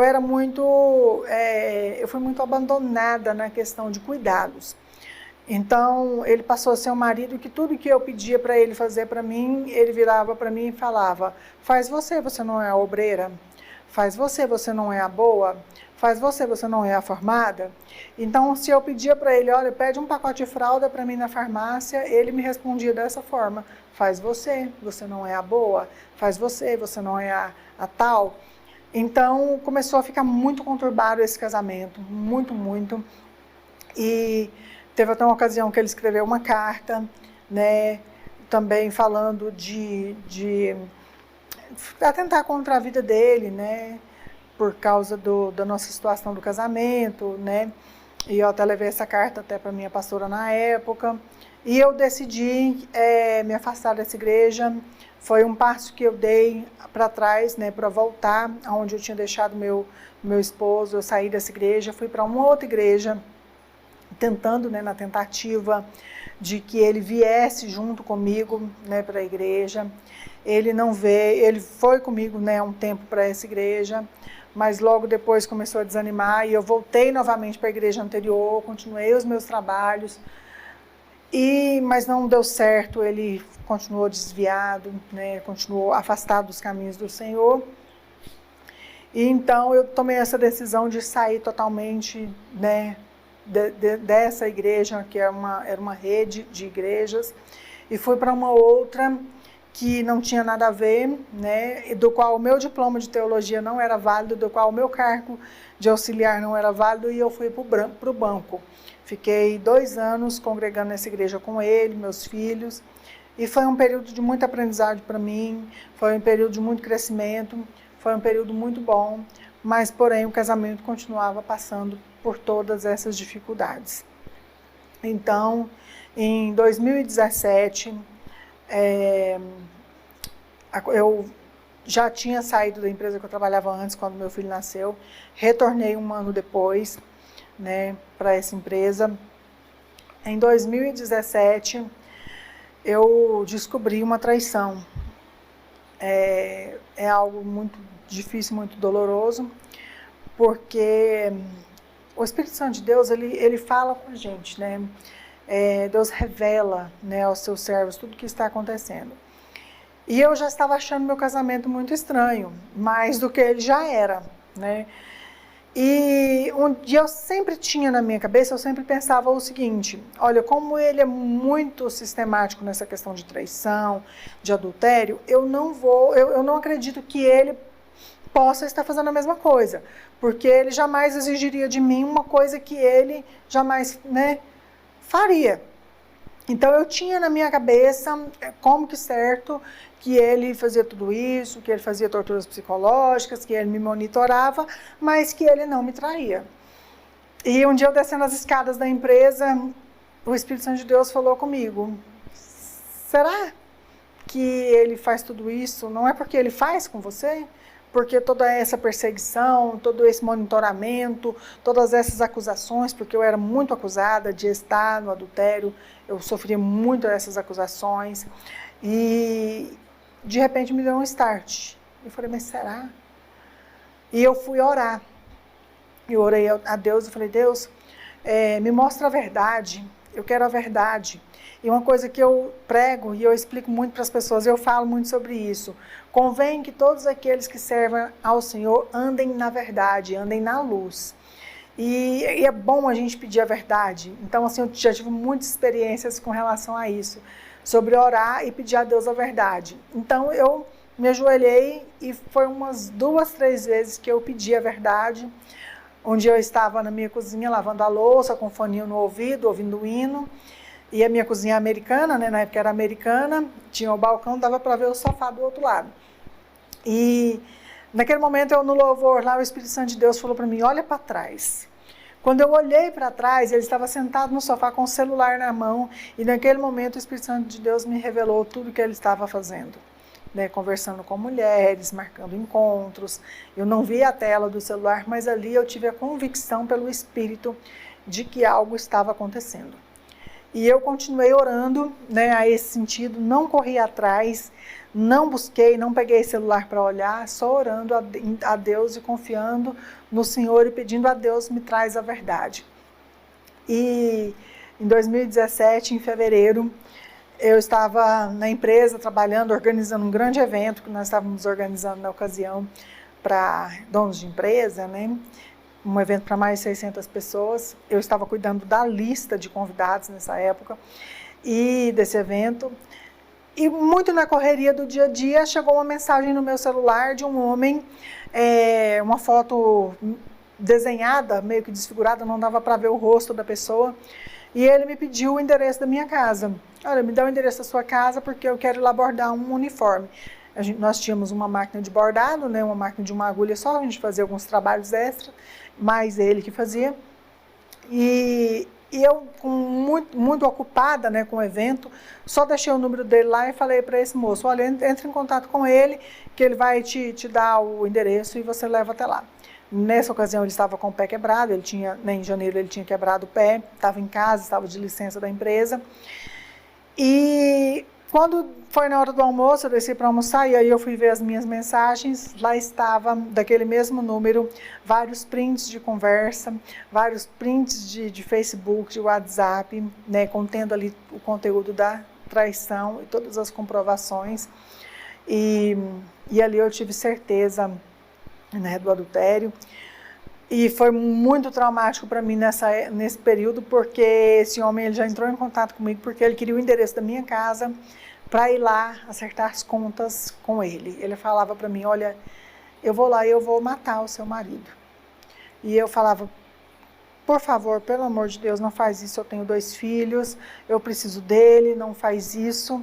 E foi um período que eu fiquei, né, até a igreja que eu congregava na época, algumas pessoas ficaram sabendo, porque esse homem, ele me perseguiu, conseguiu, né, porque no meu Instagram eu postava muito vídeo da igreja, muitos cartazes da igreja, ele conseguiu achar pessoas da igreja, contou todo o fato para alguns obreiros, né, e sabia também, como eu postava muitas coisas da empresa que eu trabalhava, também descobriu o meu local de trabalho, e eu passei, assim, semanas muito nervosa, tremendo muito, passando muito medo, saindo da empresa com medo desse homem estar me seguindo. Eu passei um tempo sem ir para a igreja, com medo, porque a igreja era no bairro, com medo desse homem me seguir e ir até em casa. Então, quando batia no meu portão, eu já acelerava o coração, eu já ficava nervosa, com medo desse homem estar indo lá, né, acertar as contas, ou bater, ou fazer alguma coisa com ele, com os meus filhos lá. Foi um período muito tenso, muito turbulento da minha vida. E nessa ocasião que eu descobri a traição, eu pedi novamente o divórcio. Eu falei, olha, não dá mais para mim viver com você, com tudo que a gente vive. Eu não vou viver com uma pessoa que não me respeita, né? E ali, para mim, a traição ela é muito dolorosa, né? Todas as mulheres, né? Todas as pessoas que já passaram por uma traição, né? Em um casamento, sabe o tanto que é doloroso, o tanto que é difícil. Mas ali, para mim, o pior foi eu pagar por tudo que ele fez. Porque no momento que eu descobri a traição, eu descobri que eu pagava por tudo que ele fazia. Que todas as acusações que vinham contra mim eram coisas que ele fazia, não eram coisas que eu fazia. Então, ali me deu uma raiva muito grande de ver que ele me punia pelos atos dele, né? Então, eu passei por tudo isso, eu falei, não suporto mais, eu quero o divórcio, eu quero me separar. E ele veio até com um versículo na Bíblia, porque muitas das vezes, ele também, né, conhecia a Bíblia, ele vinha com versículos da Bíblia para me dissuadir da ideia de separar. Então ele falava para mim assim, ó, na carta que diz, sobre a carta de divórcio, né, que fala, disseram-lhes então, por que mandou Moisés dar-lhe a carta de divórcio e repudiá-la? E disse-lhe ele, Moisés, por causa da dureza dos vossos corações, vos permitiu repudiar a vossa mulher, mas ao princípio não foi assim. Então ele sempre falava para mim, olha, o divórcio, ele só acontece por causa da dureza do coração. Só que a dureza do coração que ele impunha ali naquele momento era a minha. Então ele falava, você é cristã, você é formada em teologia, você conhece a palavra mais do que eu, você é obreira da igreja e eu sou um pequenininho na fé.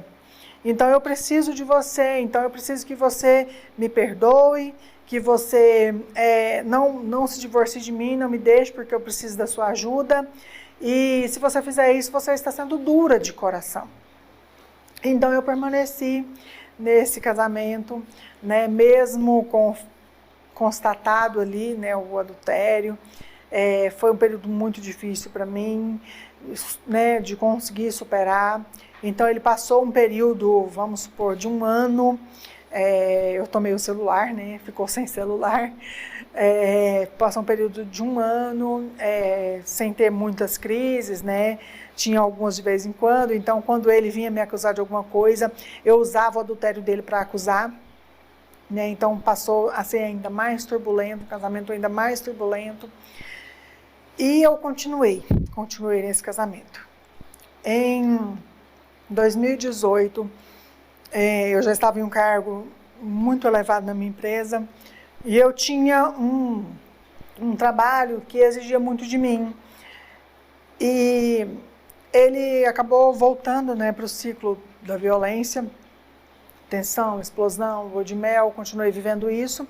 Só que quando eu vivia isso, eu já sabia que quando estava na lua de mel, eu já podia esperar, né, eu já sabia ali que aquela lua de mel era inválida, né, que era um período, e eu já esperava a atenção. Então quando eu chegava em casa e ele estava de cara fechada, eu já sabia ali que era a tensão.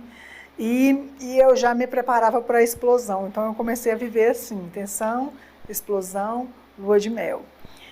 E tocando a minha vida, seguindo na fé, firme, né, na igreja, na obra. Mas em 2018, eu cheguei em casa, né, depois de trabalho, era numa sexta-feira, como ele já tinha, né, adulterado ali, eu já tinha perdoado, tinha uma confraternização da empresa, que era no final do ano, né, foi no finalzinho de 2017.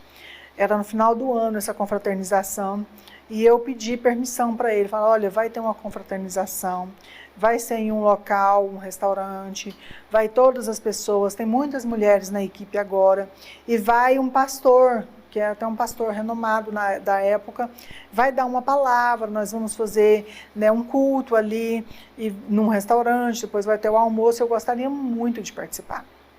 E ele falou para mim, tudo bem, como você me avisou antes, você vai seguir todos os processos, vai sentar do lado de mulher, vai tirar foto do lado de mulher, né? Vai atender o telefone a hora que eu te ligar. Se eu te ligar por chamada de vídeo, você vai atender, porque eu também tinha, né, essa regra que se ele ligasse a qualquer momento eu precisava atender. E se fosse chamada de vídeo também eu precisava mostrar o ambiente. Então eu fui nessa confraternização. Ele, né, não teve problema sobre essa ida, né?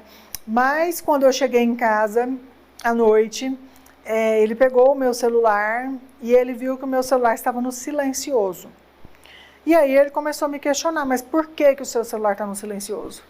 Eu, bom, não sei, o meu filho deve ter pego, né, porque já tinha um tempo que eu tinha chegado, por causa das musiquinhas, né, deve ter abaixado o volume. Não, mas você tem que me explicar por que estava no silencioso. E começou uma série de torturas ali, e eu não conseguia entender qual que era o problema do celular estar no silencioso. E foi por volta de umas 11 horas da noite, ele me chateou muito, eu chorei, e eu fiquei muito ofendida com as coisas que ele me disse. Não me lembro exatamente das palavras. Sei que eu fui deitar, eram umas 11 horas da noite, chorando, muito chateada, e eu dormi. Mas eu tinha um notebook da empresa que às vezes ficava comigo para algumas questões que tinha faturamento na madrugada, e se tivesse algum erro de cadastro no produto eu precisava acessar esse notebook para liberar a carga. E geralmente as cargas que eles faturavam para Bahia, para outros estados, eram na madrugada. E quando a equipe precisava, eles me ligavam no meu celular. E ele ficou com o meu celular e eu fui dormir. E a empresa me ligou, o pessoal do faturamento me ligou. E ele viu a ligação e não me chamou. E eu dormi, e no outro dia era sábado, eu estava de folga, acordei, né, ressaqueada de chorar às 9 horas da manhã. Quando eu peguei o meu celular, eu vi que tinha várias ligações da empresa, muitas mensagens no WhatsApp, inclusive do meu chefe, do chefe da logística, e eram 9 horas da manhã, e as cargas geralmente saem 5 horas da manhã. E eu acordei já assustada, e quando eu fui olhar, tinha uma mensagem dele no meu celular que falava assim, tinha um kkkk de rindo, né? E falava, bem feito. Por causa que você deixou o seu celular no silencioso, a empresa te ligou e você não viu, e eu não te falei, e essa é a sua punição, por ter deixado o celular no silencioso. Naquele momento eu senti uma dor muito, muito grande. Eu chorava dentro daquele quarto, que eu chorava de honrar. E para mim foi uma punição muito injusta, porque ele mexeu com algo que para mim era meu emprego, era o meu nome, era a minha reputação, e eu nunca fiz nada que pudessem alguém me chamar de irresponsável, né? E ali eu vi que foi uma punição, mas não pelo celular no silencioso, mas por eu ter ido ao restaurante, algo que ele não aceitava. Como foi combinado antes e ele permitiu, ele não podia me punir por ter ido almoçar com a equipe de empresa. Então ele arrumou um outro motivo para me punir, e me puniu pelo celular no silencioso, me puniu de uma forma cruel, que foi ali me desmoralizando no meu ambiente de trabalho. E naquele momento eu falei, eu não aceito mais, eu não quero mais viver com esse homem. A dor que eu senti era muito grande. Eu peguei umas malas, coloquei as minhas roupas dos meus filhos, peguei os meus filhos, saí de casa e fui para a casa dos meus pais. Cheguei lá em prantos, mal conseguia falar. A minha irmã já estava lá, né, no sábado, geralmente ela ia para lá. E eu mal conseguia falar, eu só chorava, e eu pedia abrigo, eu pedia ajuda. Eu falei, me ajuda, eu preciso sair disso. Contei o que tinha acontecido, elas me acalmaram, me deram água, e aí minha irmã falou, não, vamos arrumar seu cabelo, vamos, né, para fazer alguma coisa para me distrair. E ele não falou nada, porque nós tínhamos uma câmera em casa. Uma das coisas também que ele aderiu ao longo do casamento era uma câmera em casa, que via toda a minha movimentação quando eu estava em casa, se eu saía, se eu voltava. E a câmera tinha sempre que ficar ligada. Às vezes, se eu deixasse a câmera desligada, ele ligava e falava, liga a câmera. Então, eu ficava em casa também sendo monitorada. Então, como eu peguei as malas, peguei tudo e fui embora, ele viu, né, que realmente eu tinha saído, tinha ido embora, e ficou sem falar nada durante o dia todo comigo. Ele não mandou mensagem para mim no meu celular. Mas deu por volta das 7 horas da noite, ele mandou uma mensagem no celular da minha mãe, falando, olha, fala para a Bárbara vir embora para casa, porque se ela não voltar, eu vou pôr fogo na casa comigo dentro, e ela vai ser a culpada. Quem viu essa mensagem foi o meu pai, não foi a minha mãe, e eles conversaram lá dentro e decidiram que eu deveria voltar para minha casa e tentar resolver esse meu problema lá com o meu esposo.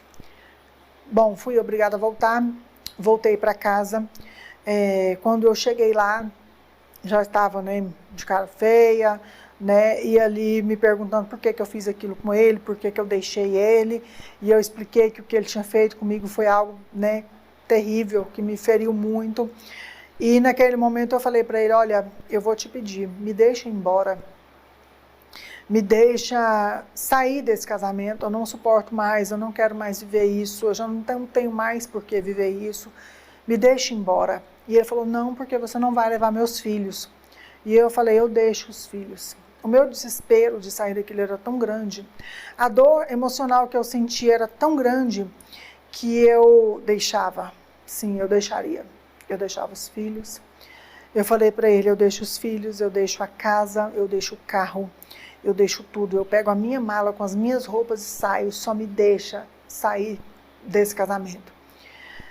E ele simplesmente chamou os meus 2 filhos e falou, olha, sua mãe está querendo ir embora, e se a sua mãe for embora, eu vou sumir da vida de vocês, e a culpa vai ser dela. Então, meus filhos começaram a chorar, né, um ainda, né, muito bebê, o outro já por volta de uns 8, 9 anos, e eles começaram a chorar, e pedi, mãe, por favor, não vai, mãe não vai, mãe não vai. E eu virei para ele, olhei bem nos olhos dele e falei, a partir de hoje, eu estou vivendo com você, obrigada. porque não é mais a minha vontade. E eu perguntei, e eu falei para ele, você aceita isso? Você aceita que eu vá viver com você obrigada? E ele falou sim. Então ficou claro para nós dois ali que ele sabia e eu sabia que o nosso casamento ali era uma obrigação, porque ele não me deixava ir embora. Então eu continuei o casamento. Passado alguns meses desse acontecimento, eu descobri uma nova traição.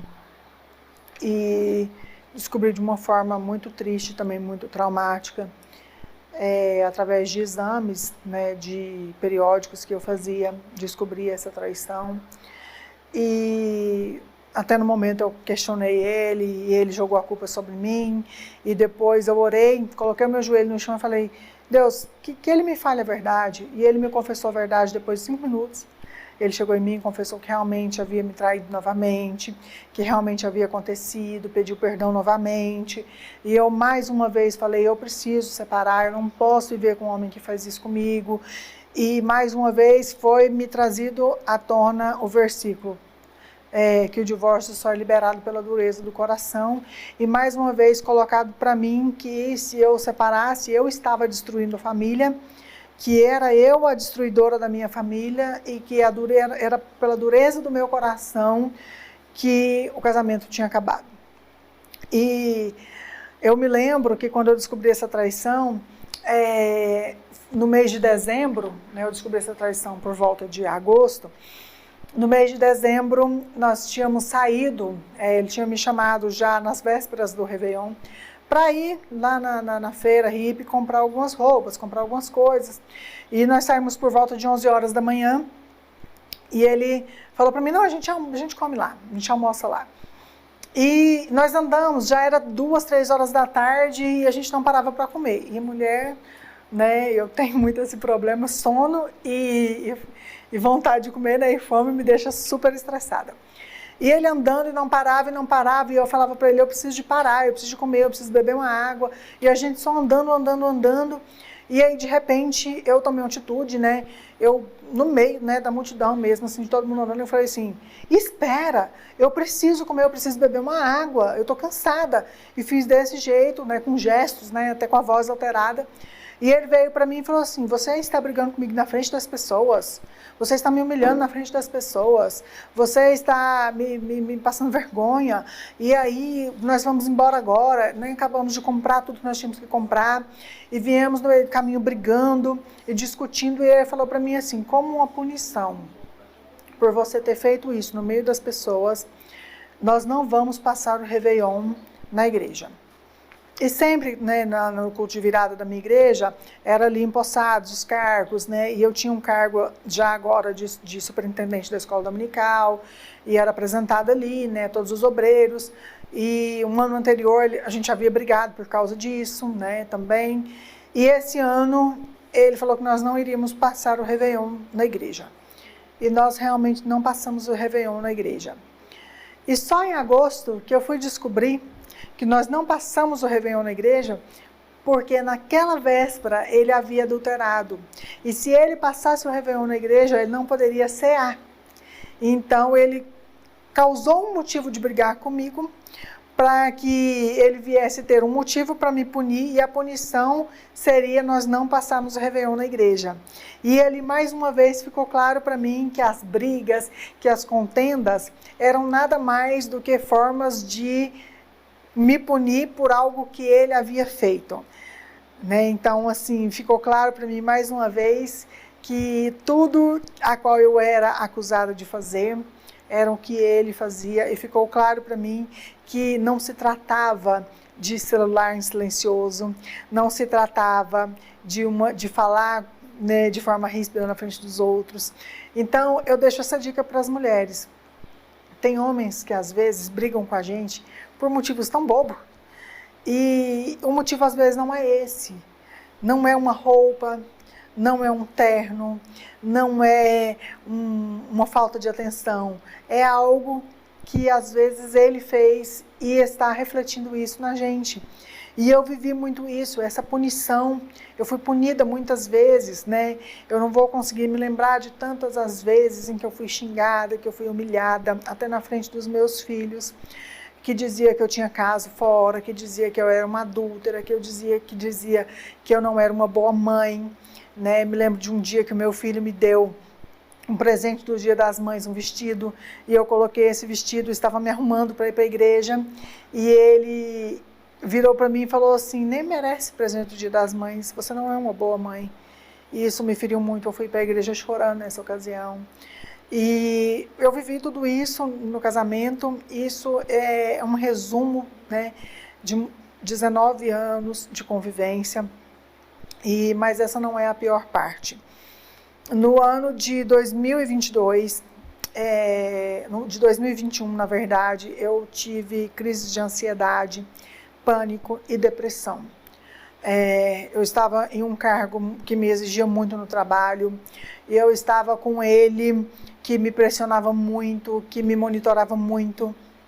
Eu havia descoberto um aplicativo no meu celular, eu vou falar o nome desse aplicativo para que quem tiver já fique alerta com isso, que chama Life App, que é um aplicativo de monitoramento e rastreamento. Eu descobri que o meu celular tinha esse aplicativo que dava todo o meu trajeto, tudo onde eu andava com o meu celular, no carro, dentro da empresa, esse aplicativo mostrava em tempo real. Inclusive ele mostra até a empresa, assim, se você aproximar, e mostra qual departamento da empresa eu estava, esse aplicativo mostrava. Descobri que o meu WhatsApp era também monitorado, né? Descobri isso porque quase todo dia eu chegava em casa e tinha uma briga. Por que você apagou a mensagem? Por que você mandou mensagem? E com a minha irmã, inclusive, uma das pessoas a qual ele não gostava que eu tinha muito contato era com a minha irmã gêmea. Eu não conversava muito com ela porque ele se sentia ali menosprezado. E até com ela mesmo, algumas das vezes que eu falava que eu ia para casa da minha mãe, ele me perguntava se ela estaria lá. E já me jogava na cara e já brigava comigo que eu só ia lá por causa da minha irmã. Não entendo o ciúme que ele tinha, mas eu tinha um ciúme doentio por causa da minha irmã. E eu quase não conversava com ela quando eu estava em casa, e eu conversava com ela mais no meu horário de almoço, né, no meu horário de trabalho, assim, alguma mensagem ou outra, para saber como que ela estava. Minha irmã gêmea, nós temos uma ligação muito forte.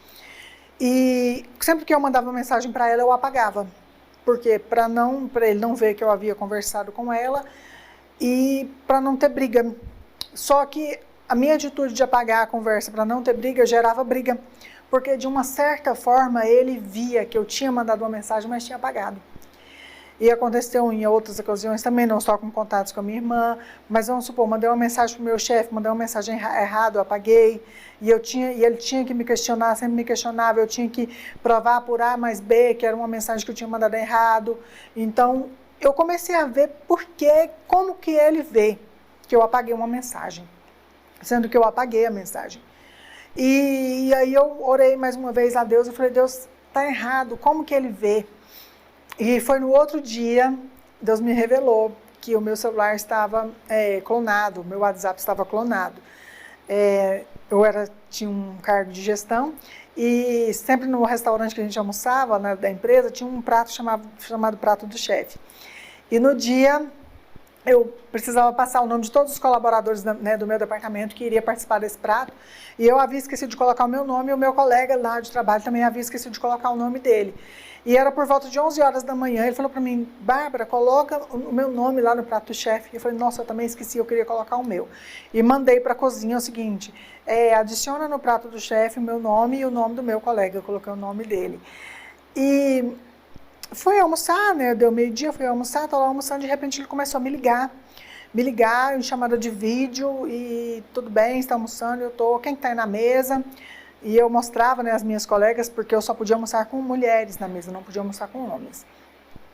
Mostrava, né, ali, meio que me constrangida: oi, meu bem, tudo bem? Estou aqui almoçando, fulana está aqui, né, para as pessoas não perceberem, né. E ele pegou e me perguntou: e o seu colega não está aí, não? Eu falei: não, ele está almoçando em outro lugar, né, em outra mesa. E ele: tá, porque eu sonhei que vocês estavam almoçando juntos, que você tinha pedido um prato para vocês dois almoçar juntos no restaurante. E naquele momento eu falei: como que ele viu essa mensagem? Sendo que eu não cheguei em casa ainda, né? Não tem como ele ter visto essa mensagem de eu pedir um prato. E aí eu mal acabei de almoçar e liguei para ele e falei para ele, como assim você viu? Eu mandei uma mensagem para o restaurante, ele, não, eu sonhei, foi um sonho que eu tive. E aí eu falei, então tá bom, você sonhou, né? E eu já fui pro carro assim, nervosa, mal conseguia chorar, uma vontade de gritar, uma vontade de explodir. E aí eu entendi que ele havia clonado o meu WhatsApp. Fui pro carro e comecei a pesquisar como que a gente via, se tinha um aplicativo espião. E deletei, resetei o meu celular, né, para tirar esse aplicativo. E aí, né, quando eu cheguei em casa, ele veio me questionar por que eu né, reiniciei o celular.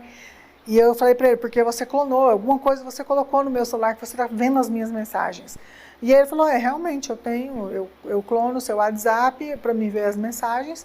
E eu comecei a questionar, eu falei, mas isso não pode, isso é minha privacidade, você não pode invadir a minha privacidade. E ele falou, mulher casada não tem privacidade. E eu coloquei senha no meu celular, falei, você não vai fazer isso, eu não vou deixar você ter acesso a instalar nada no meu celular. E no outro dia eu fui trabalhar e ele ficou me ligando o tempo inteiro, me ligando. E eu desligava o celular e ele ligava no telefone fixo. Eu tirava o telefone fixo do gancho, ele ligava no telefone de um colega do lado, o colega do lado virava para mim e falava, Bárbara, seu esposo está na linha, seu telefone está fora do gancho. E ele não me deixava trabalhar e me dá a senha do celular, me dá a senha porque eu tenho que mexer, eu tenho que colocar o aplicativo. E eu acabei cedendo, porque ele falava para mim, se você não deixar eu colocar, eu vou ligar para o seu chefe, eu vou falar para ele te demitir. E naquele momento eu já não queria ser demitida porque eu já pensava em realmente sair desse relacionamento. E eu precisava do meu emprego, eu precisava ter a minha autonomia, né, financeira para poder sair. E descobri então que ele monitorava o meu WhatsApp, tive que deixar. Que ele monitorava também o meu trajeto pelo Life App, tive que deixar. Então eu continuei sendo monitorada e eu queria muito ali sair daquele relacionamento. Mas, mais uma vez, né, conversamos e aí veio de novo aquela questão de que é você que vai destruir o casamento, de que é você que não quer, porque eu estou tentando mudar. E sempre que a gente conversava, eu falava com ele, sempre que tinha uma briga, que vinha ali o período de explosão, que ele me humilhava, que ele me xingava tudo, eu falava, eu quero separar, eu preciso separar, eu não aguento mais viver com você. E ele falava, então tá bom, então vamos separar, me pedia minha aliança, eu tirava minha aliança, e aí ele falava, então a partir de agora nós estamos separados, e dormia, e acordava no outro dia cedo, me abraçando, me beijando e falando que eu era a mulher da vida dele e que jamais ele ia me deixar e que o nosso casamento era só até que a morte separasse.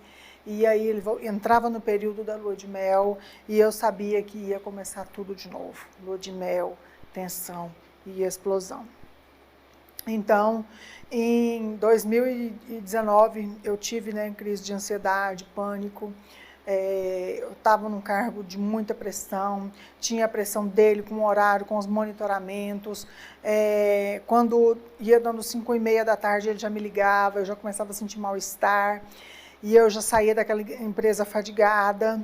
E eu olhava para Deus e olhava para o céu e falava, Deus, eu queria tanto um resgatador. Eu queria tanto uma pessoa que me resgatasse, que me tirasse disso. Eu queria tanto uma pessoa que chegasse nele e falasse, olha, você nunca mais vai fazer isso com ela. Então, eu ia embora muito triste, muito deprimida. Eu chegava em casa e na minha casa eu não tinha paz. Eu não tinha sossego, porque eu comprei uma poltrona, coloquei do lado do meu sofá, porque eu comecei a fazer crochê até para aliviar a minha mente. Eu comecei a fazer crochê e eu sentava nessa poltrona para fazer crochê. E ele não gostava. Então, sempre que eu sentava nessa poltrona, ele já fechava a cara, já emburrava, ia para o quarto. Depois ele voltava, me maltratava, falava mal de mim. E sempre que eu sentava nessa poltrona, ele ficava incomodado. Então, ele me pedia para que eu sentasse do lado dele no sofá para fazer crochê.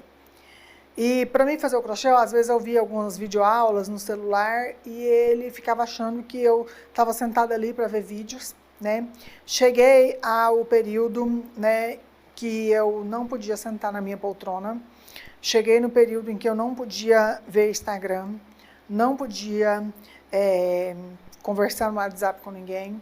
Cheguei no período em que eu não podia ler livros, uma das coisas que eu mais gostava. Eu fui impedida de ler, porque ele achava que o teor dos livros que eu lia, às vezes eu lia alguns romances, e ele não gostava. Eu fui impedida de ver filmes, inclusive filmes de romances, mas na verdade, na época eu já, né, por ser cristã, eu já filtrava muitos filmes, os livros também, meus livros eram a maioria, né, baseados na palavra de Deus, né, histórias, né, da Bíblia. Mas mesmo assim, se eu pegasse um livro e fosse para o quarto ler, ele ia também para o quarto, deitava lá do lado para ficar monitorando a leitura e para me impedir, né, de estar vendo alguma coisa que ele não quisesse. Então, dentro da minha casa eu não tinha paz. Comecei então a deixar de fazer as coisas que eu gostava. Comecei a chegar em casa e a ficar muito atarefada, porque eu pensava, eu não quero sentar no sofá ao lado dele, não me é confortável. E eu queria sentar na minha poltrona e fazer as minhas coisas, mas eu não podia. Então, eu ficava sempre atarefada, lavando uma roupa, fazendo uma comida, fazendo um bolo, fazendo as coisas, até da hora de deitar e dormir, porque eu não tinha o prazer e eu não tinha o descanso de sentar na minha casa. Então, eu tive, né, esse período de depressão e ansiedade, fui para a psiquiatra, fui tratar, cheguei na minha psiquiatra num estado deplorável, eu só chorava e falava para ela, olha, eu vivo um relacionamento abusivo, tá assim, assim, e ela só falava para mim, Bárbara, eu vou te dar os medicamentos, comecei a tomar medicamentos controlados, me receitou e falou, olha, você vai tomar esses medicamentos, mas medicamento não resolve o problema da vida, você precisa resolver a sua vida, porque senão você vai tomar esse, vai aumentar a dose, você vai tomar 2, 3, daqui um dia você está vivendo dopada, porque você precisa resolver o problema da sua vida. Então eu decidi, né, em 2019 eu fiz o tratamento, marquei para ele também, inclusive uma das coisas que eu fiz foi pagar psicólogo, eu paguei um período 10 sessões de psicólogo para ver se ele melhorava, né, marquei a psiquiatra para mim e para ele. Ele foi em 1 ou 2 consultas, mas depois entendeu ali que ele não precisava. E quando eu comecei a fazer o tratamento com os medicamentos, aí ele entendeu que quem precisava era eu. Aí ele falava, não, então é você que precisa, então vai tudo se resolver agora, porque agora você está se tratando, está se medicando. Comecei a tomar os medicamentos. E a pressão se tornou muito grande, eu já não rendia mais da mesma forma no trabalho, eu já não conseguia mais me concentrar.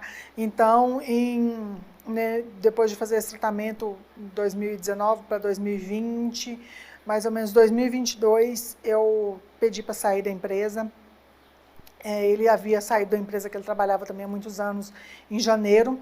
Eu saí em março da empresa que eu trabalhava e nós resolvemos montar juntos uma empresa de bordados, né? Nós tínhamos a máquina, uma máquina pequena, e compramos uma máquina maior, compramos alguns suprimentos, montamos a loja e eu comecei a trabalhar com ele. Pensei, bom, agora nós estamos o tempo inteiro juntos, não vai ter problema, agora está do jeito que ele queria, né? Agora eu não saio mais, agora eu estou debaixo né, dos olhos dele. E tendo ali ainda crise de ansiedade, né? E começou a continuar os monitoramentos. A convivência junto com ele ficou muito difícil, porque eu era monitorada em tempo real, né, também não podia conversar com ninguém, eu já não tinha mais aquele momento que eu saía, pelo menos para ficar um pouco longe dele, né, e eu continuei tendo crises de ansiedade, eu continuei a sentir muito mal, e também na questão financeira, eu sempre tive a minha autonomia financeira, então ali na empresa eu trabalhava, mas eu não tinha o meu dinheiro, eu não tinha com que comprar nada, e fiquei, assim, para mim muito ruim, né, trabalhando com ele na empresa. Mas, e continuei o tratamento, né, fui fazendo o tratamento, mas as coisas não ficaram boas. Então, no ano de 2022, eu me voltei para Deus assim, de uma forma que eu nunca havia me voltado. Eu comecei a fazer uma campanha nas madrugadas, até vendo uma pastora, né, falar sobre o acordar com Deus, tomar café da manhã com Deus. e eu comecei às 5 da manhã, mas depois eu mudei para as 3 horas da manhã. Eu comprei uma Bíblia de estudo, uma Bíblia daquelas anote, e comecei a orar de madrugada e a pedir a Deus. Isso foi mais ou menos no mês de agosto. Comecei a orar todos os dias de madrugada e pedir a Deus para me livrar daquela situação que eu vivia.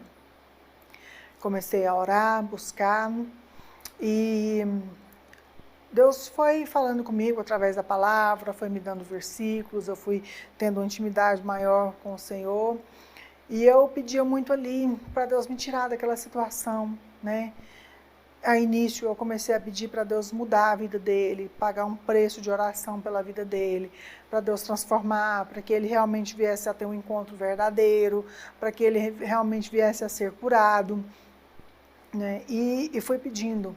Mas alguns meses depois desse propósito que eu iniciei, o Senhor falou comigo na palavra, e ele falou comigo o seguinte: olha, um tempo você vai orar, um tempo você vai parar de orar, e um tempo você vai me entregar. E no momento eu não entendi isso, né, que Deus havia me falado. Continuei a campanha e fui orando por ele, pagando um preço de oração. Mas quanto mais eu orava, parece que mais difícil ele ficava. Teve até um momento, um dos dias que eu estava orando, que eu olhei para cima, né, na cadeira, eu olhei para cima assim, e a câmera estava posicionada em cima de mim, do local que eu orava. Até as minhas orações eram monitoradas. E ele, de muito sofrimento, eu já sentia dores intensas. Eu já acordava cedo e eu já abria o olho e eu falava: Deus, me dá mais força para viver mais um dia. A dor que eu sentia emocional era muito grande, a dor de um abuso emocional é muito grande, de um relacionamento abusivo, de você sofrer sem saber por que você está sofrendo, é muito difícil, é muito doloroso. Eu sentia ali como a tortura dos 1000 cortes, né? Pequenas navalhas que me cortavam constantemente, e a dor emocional era muito grande. Eu já fazia tratamento, né, para ansiedade, para depressão, né, na tentativa de amenizar essa dor, mas ela era uma dor muito frequente, né, uma dor que nesse momento eu já andava como se eu estivesse operada, segurando nas coisas, para respirar doía, né, e eu já estava assim, muito abalada emocionalmente, muito abalada, e continuei orando e buscando ao Senhor, e Deus me deu essa palavra. Continuei orando, e ele foi ficando cada vez mais difícil. Só para as irmãs, né, para quem está me ouvindo entender, que o ciclo da violência, ele é um ciclo, ele é redondo, quando a gente coloca ele assim, mas ele também é um funil. Quando a gente coloca ele em pé, ele pode ser considerado como um funil. E esse funil, ele começa rosa em toda a sua borda, ou seja, é só lua de mel no início. O início de um relacionamento abusivo é só lua de mel. É só coisa boa. E a gente entra facilmente nesse funil. Só que à medida que o funil vai se estreitando, a lua de mel vai diminuindo e o período de tensão e explosão vai aumentando. Então eu já cheguei num ponto desse relacionamento que já não existia mais a lua de mel. Eu só vivia constantemente a tensão e a explosão, a tensão e a explosão. Então já estava muito difícil, já não tinha o refresco, já não tinha o alívio. Era só acusações, era só questionamentos, era só perseguição, era só xingamentos, palavras ruins. Nessa ocasião, quando nós abrimos a loja, nós conhecemos, né, um pastor que fez os móveis da loja para nós. Esse pastor nos convidou para fazer uma campanha na igreja dele. Nós fomos para essa campanha. Foi nesse momento da campanha, no primeiro dia da campanha, foi uma bênção. No segundo dia, Deus usou uma pastora para falar comigo que eu era missionária, que eu era pregadora da palavra, que era para mim pregar a palavra. No terceiro dia que nós fomos nessa campanha, o preletor faltou, e naquele dia Deus tinha me dado a palavra, e o pastor falou: olha, Deus vai usar uma pessoa aqui, Deus já sabe quem vai usar, e eu sabia que era eu naquele momento e pedi a oportunidade para pregar a palavra. Então foi a primeira vez ali que eu preguei a palavra, que iniciou o meu ministério de ministrar a palavra do Senhor.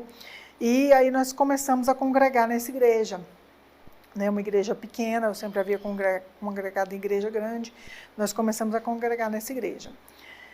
E nesse período, eu orando, né, pedindo a Deus mudança, nós fomos para essa igreja, nos 3 primeiros meses foi ótimo, e ali nós começamos a trabalhar nós dois juntos na obra, eu falei, nossa, Deus está respondendo, que coisa maravilhosa, e foi 3 primeiros meses muito bons, mas depois voltou novamente, ele começou a ficar muito enciumado, porque era uma igreja menor. Então eu cheguei num estágio naquela igreja que eu pregava, só que eu não podia pregar olhando para frente, porque ele entendia que se eu estava olhando para frente, de frente a mim no altar estava a porta, e na porta tinha um porteiro, que era um diácono, e ele entendia que eu estava olhando fixo para o diácono. Então, ele já colocou ali em mim uma regra que eu não podia pregar olhando para frente. Então, eu também não podia pregar olhando para um lado, porque senão eu estava olhando para o pastor.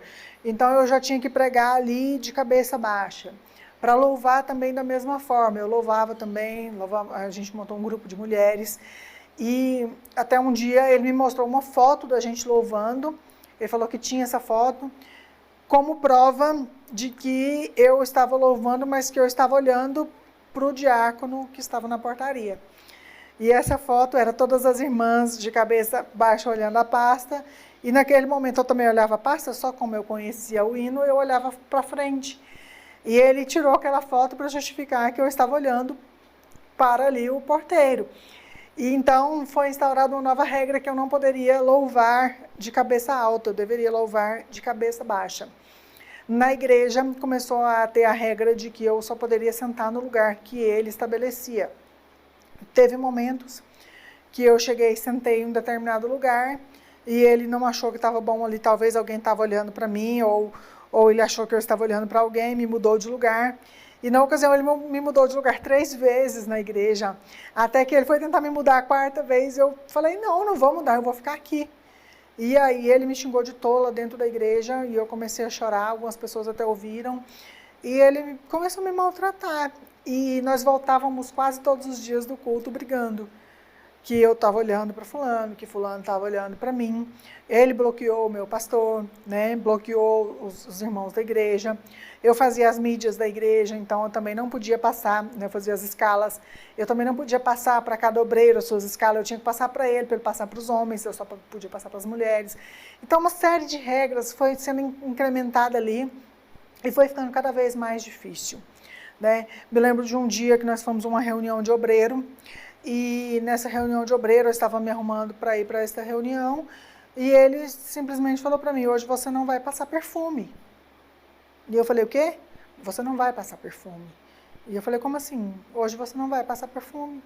Ele passou o perfume dele, se arrumou, mas eu não pude passar o meu perfume, não pude fazer a minha maquiagem, né? Eu não faço maquiagem forte, eu gosto de passar uma base, um blush, alguma coisinha, e ele não me deixou maquiar e não me deixou usar perfume. E eu fui para essa reunião totalmente destruída. No meio do caminho, nós fomos discutindo, e eu cheguei nessa reunião, me ajoelhei, e naquele momento eu falei, Senhor, eu já tomava medicamentos controlados, e eu falei, hoje eu vou chegar em casa, e eu não aguento mais essa vida, porque eu passei muito tempo pedindo para Deus, se o Senhor não vai mudar ele, me tira dessa terra. Eu falava para o Senhor, Senhor, eu não aguento mais um ano, mais um mês nesse casamento. A dor que eu sentia era tão grande que eu falava, Senhor, se for para mim continuar casada, que eu sei que só a morte nos separe, me tira dessa terra. Eu quero partir daqui, eu não aguento mais. Era uma dor muito grande, porque era muita perseguição, muita humilhação, muita dor. E eu já estava tão ferida que não tinha lugar que se pudesse encostar em mim, que eu vejo que eram feridas na alma assim, tão profundas, que qualquer palavra, qualquer coisa. E ele me controlava com gestos, com olhares. Às vezes ele subia no altar para pregar ou para dar uma saudação, do jeito que ele olhava para mim lá de cima. Eu já via que ele estava me repreendendo. E eu já me via numa situação tão difícil que eu falava para o Senhor, Senhor, me leva. E no dia dessa reunião eu cheguei lá e eu falei, Senhor, hoje eu vou voltar para casa e eu vou tomar toda uma cartela de um remédio que eu tenho que é muito forte. Não vou citar o nome, mas é um remédio muito conhecido para depressão.